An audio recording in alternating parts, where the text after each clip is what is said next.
I've been hiking solo for about 6 years now. I'm comfortable enough in the wilderness that I don't need to stick to mean trails anymore. Which is probably what got me into this situation in the first place. This happened last October in the Monongahela National Forest in West Virginia. I'd driven up from Virginia for a long weekend, planning to hit some of the more remote sections that didn't see much traffic. The weather was perfect, mid-50s if I had to guess. Overcast but not rainy. I was looking forward to some real solitude. I was maybe 4 hours into the hike when I reached what I can only describe as a gorge. It wasn't some massive canyon or anything, but it was deep enough. Probably 30 or 40 feet down to a rocky bottom with a small creek running through it. Not a guaranteed death. If you fell, but you'd definitely break something, and the walls looked impossible to climb with all that loose shell and overhang. There was this massive fallen oak wedged between both sides at a slight angle. It was pretty thick. The bark was worn smooth from weather and probably other hikers using it as a bridge. I inspected it for a few minutes to make sure it was sturdy, then decided it looked solid enough for me. I took my time getting across, trying to maintain focus. I safely reached the other side, and by the time I was back on solid ground, I realized I'd gotten a really nice adrenaline rush from the balancing act. But then I heard this rhythmic thunking sound behind me. I turned around and there was a guy on the other side of the gorge, maybe 10 feet from where the tree met the bank. He was older, definitely in his 50s, wearing this ratty camo jacket and old-looking jeans. He also had a scraggly beard that made him kind of look like your stereotypical lumberjack. It took me a second to realize what he was holding. It was an axe. A full-size axe. Maybe he really was a lumberjack, but I couldn't. Think I was still in shock at the sight of it. He walked right over to the base of the tree and started swinging his axe at it. I shouted across at him, asking what the hell he was doing. He didn't even look up, he just kept swinging. To my horror, I watched as one of his swings landed a little deeper than the others. The tree shifted slightly. I yelled louder, telling him to stop and that I just crossed the gorge on that thing. It dawned on me that this guy probably already knew that and he was trying to strand me on the other side. He didn't show any signs of stopping, so I yelled increasingly insulting things at him, stuff that didn't even make sense. I finally yelled that I need to cross back to the other. And that's when he finally looked up at me and said that's not my problem. He said it so casually, like I'd asked him about the weather. I don't know why, but his casual tone infuriated me, and I admit I kind of lost it a little.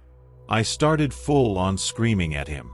I said some nasty things, and in hindsight, that probably wasn't the brightest decision. I can't remember exactly what, but something I must have said hit a nerve because he stopped swinging the axe abruptly. He actually set it down on the ground before taking a few steps closer to the edge. I could see his face more clearly after that, and it was not a pleasant sight. His eyes were sunken. Dark, almost like the skin around them was dark too, if that makes any sense. He leaned over the edge and told me something that I'll never forget.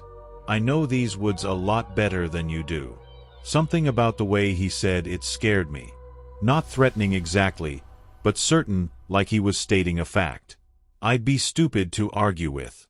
We stared at each other for what felt like forever, and he picked up the axe, turned around, and walked back into the trees. I didn't say anything after him. What was there to say? I stood there, trying to process what had happened. The tree was still wedged in place, but I could tell it wasn't stable anymore. The edge on his side was splintered and cracked. I wanted to cross back to the other side right then and there, but there was no way I was entrusting my weight to that tree now. I pulled out my phone, but it had zero service. I decided to cut the hike short. I was mad for sure, but I was also genuinely spooked. I think anyone else in my position would have been too. Something about that encounter felt wrong in a way I couldn't articulate. I started walking downstream, figuring I'd find another crossing and it would take me back in the direction I'd come from anyway, but I was dead wrong. I walked for what must have been an hour, and the gorge only got deeper. I was pretty sure the gap was widening too. I kept thinking I'd find a spot where I could cross, but every turn just revealed more impossible terrain. To make matters worse, the sun was starting to drop. I was beginning to panic. It was getting dark and I was miles from my car. The opposite direction I needed to go. I started seriously considering whether I'd have to climb down into the gorge and back out, as insane as that seemed. Just then I stumbled on what looked like a campsite. It was sitting in this little clearing with a fire pit that looked recently used. At first I was relieved that maybe there was a fellow camper or hiker. That could help me, but the more I looked around, the more wrong it felt. I realized that there were these carvings on the surrounding trees, not like initials or anything recognizable, just these deep gouges and symbols. There were also a bunch of weird objects scattered around, like rusted tools and pieces of cloth tied to branches. What looked like animal bones arranged in patterns. It was freaky. As soon as I saw that stuff, I basically hightailed it out of there. I was about twice as scared as I had been 2 minutes ago, which was saying something. And then, as if it couldn't get any worse, I started hearing sounds behind me stalking me. Footsteps. Or something like footsteps. Every time I spun around though, everything went silent. I started thinking some kind of predator was trailing me. I picked up my pace, hoping whatever was behind me would lose interest. But no. If anything, the sounds only got louder and honestly, a little closer. What happened next is still the most terrifying thing I've ever experienced. As soon as I heard the next sound, I looked over my shoulder for like the 20th time and caught a glimpse of someone ducking behind a tree. A person. I froze and scanned the trees, and I realized there wasn't just one. There was another figure further to the left. They'd fanned out. That was being herded. I don't know what made me realize they'd given up on hiding, but suddenly I could hear them moving more openly. I saw what looked like a pipe or a club in one of their hands, and that was it. I just started running, knowing I couldn't play dumb for much longer, and the exact thing I was dreading happened. They started chasing after me, clearly not concerned with being stealthy anymore. I can't explain how scary it was. I didn't even know what they wanted. I was in the middle of the woods, lost, and the sun had almost set. I felt like I was in a life or death situation, which is probably how I was able to run so fast for so long. I ran faster. And I knew I could, and definitely faster than I'd ever run before. One of the people behind me started screaming. Not words, just screams. Like war cry type screams. The stuff of nightmares. And I mean that. I kept running. The gorge was still on my left, and just when I felt myself slowing down out of exhaustion, I saw another fallen tree. It was much smaller than the first one had been, but I didn't have a choice. Without thinking, I mounted it and started making my way across. I didn't even have time to see if it was sturdy. Thinking about it now, I was betting my entire life on a tree. It was so tense and I was so tired that I honestly thought I was going to slip and fall. It held up and I made it across. As soon as I made it, I turned around. There were actually 3 figures following me, and they all looked like carbon copies of that first guy who had stranded me. They were filthy, and one of them was in fact holding a pipe. I watched as the first one put his hand on the tree like he was going to cross. Then he stepped back down. The 3 of them looked at me menacingly, and for some reason I found myself unable to move again. Then one of them told me to get the hell out of there and that I had gotten lucky. And that was all I needed to hear. I turned and did exactly what they told me to. I kept expecting to hear them behind me, but the forest had gone eerily quiet. The darkness didn't help either, and there were a couple times when I had to fight a full-on breakdown. I must have run at an angle that eventually brought me back toward the trailhead, where maybe I just got impossibly lucky, but I did eventually find it. I reported what I could after driving back home, but I knew there was nothing anyone could or would do. It's been months now. I still hike, but it's honestly not as enjoyable anymore. I really hope I start enjoying it again because hiking used to be my absolute favorite thing to do.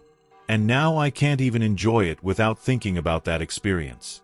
It was just so freaky, that first guy with the axe, especially the way he looked at me when he said those things, as if he knew exactly what was going to happen to me. He probably did. Hell, he had probably orchestrated it all.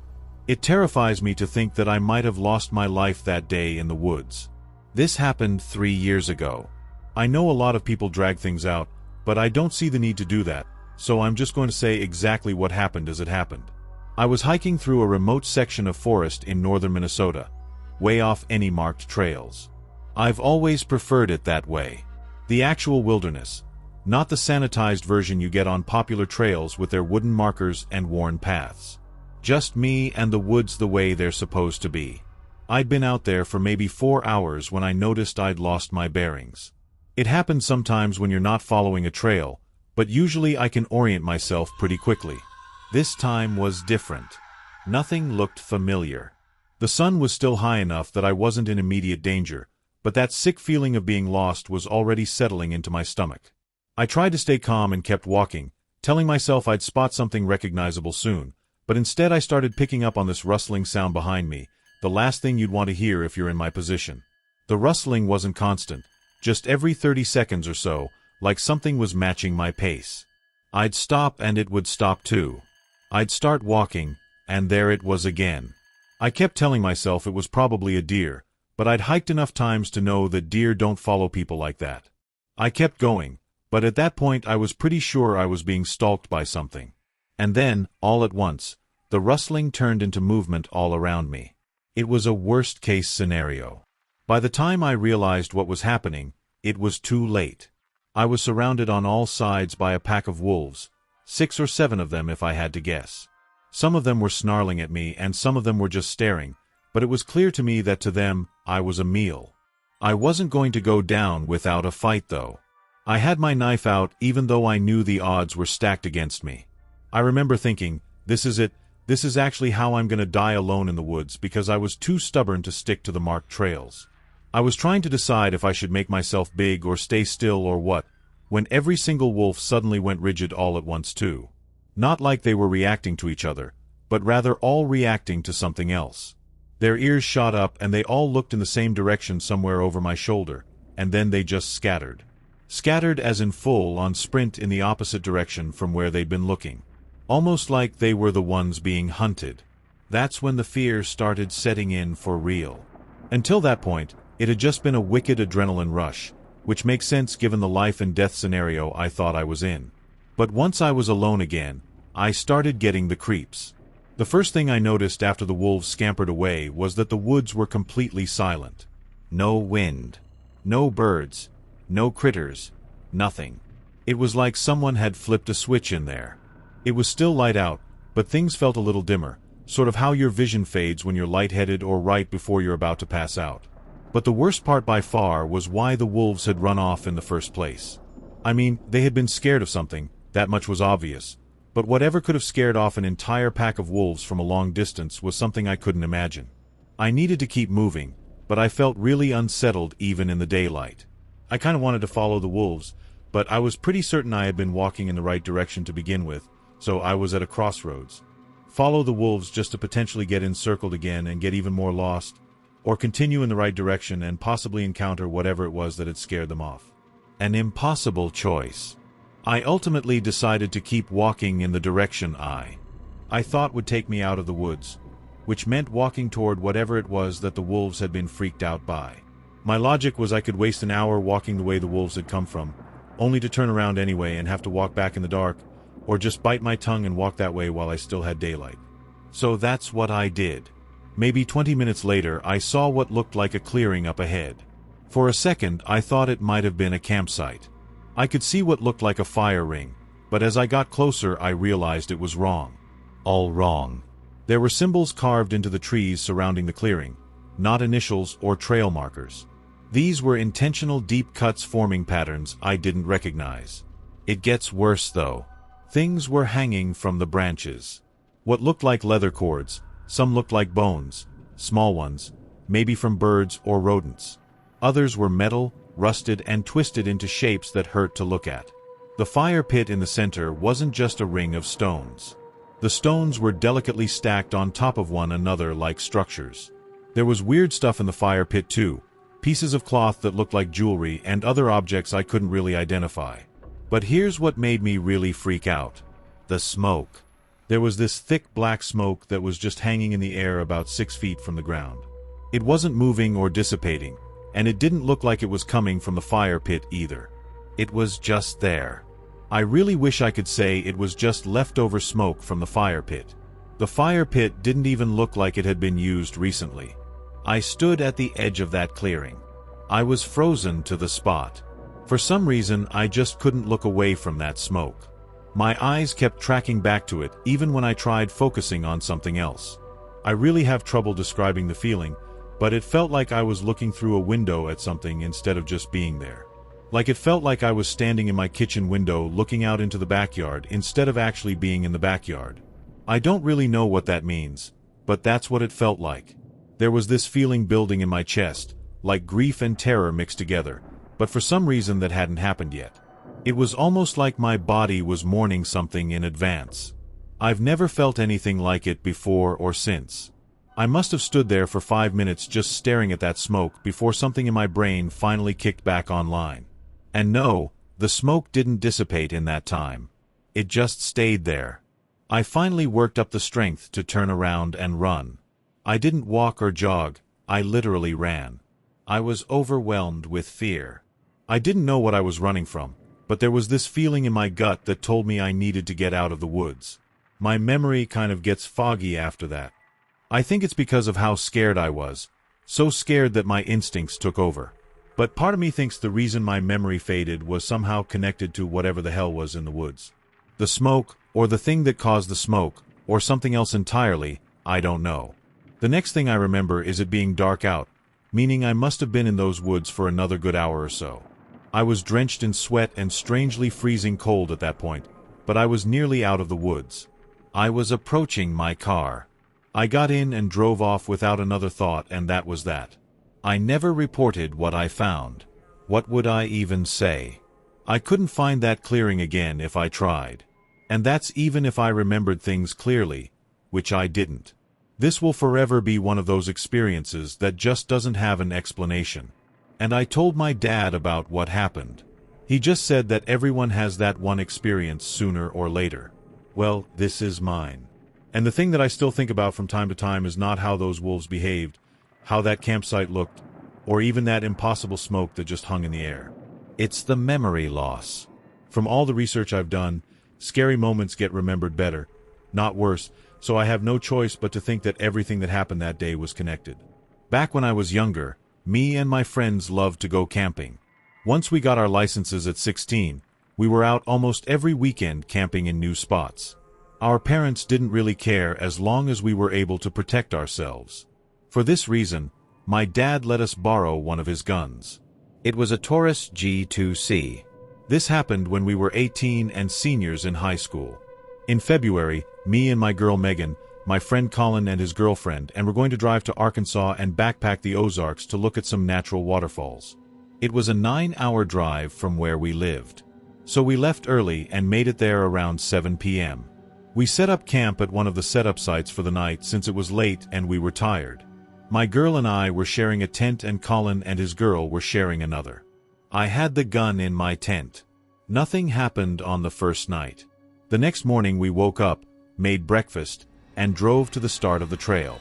We were going to hike to a waterfall and then go find a place to set up camp. On the hike to the waterfall, Megan kept saying she saw someone standing still and staring at her, but he had been following and she hadn't seen him move.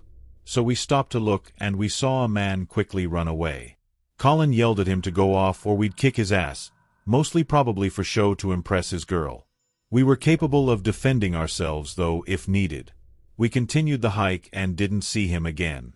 We eventually made it to the waterfall, had lunch, and took pictures. After about 2 hours we decided to go find a place to camp before it got dark. While we were looking for a place to set up camp, I noticed a freakishly tall, skinny woman staring at us. She had to be at least 6'5". It genuinely freaked me out. I pointed her out and everyone else got unsettled too. We yelled at her to leave us alone and told her we had a gun. She turned around and walked away. We decided to hike further since we were all creeped out. We had no idea if the two weirdos were connected.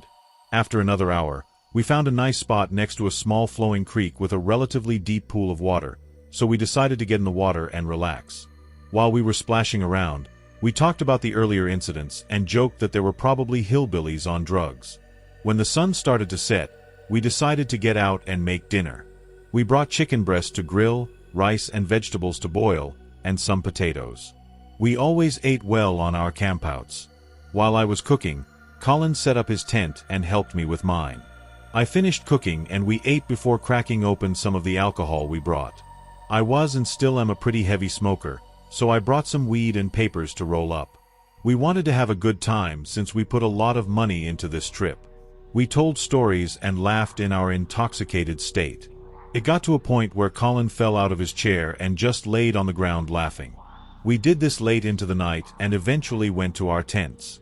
Megan and I were messing around in our tent when we suddenly heard someone laughing outside. At first I thought it was Colin laughing at us, so I yelled, "What's so funny?" Colin yelled back, "That wasn't me." That sank my soul and immediately sobered me up.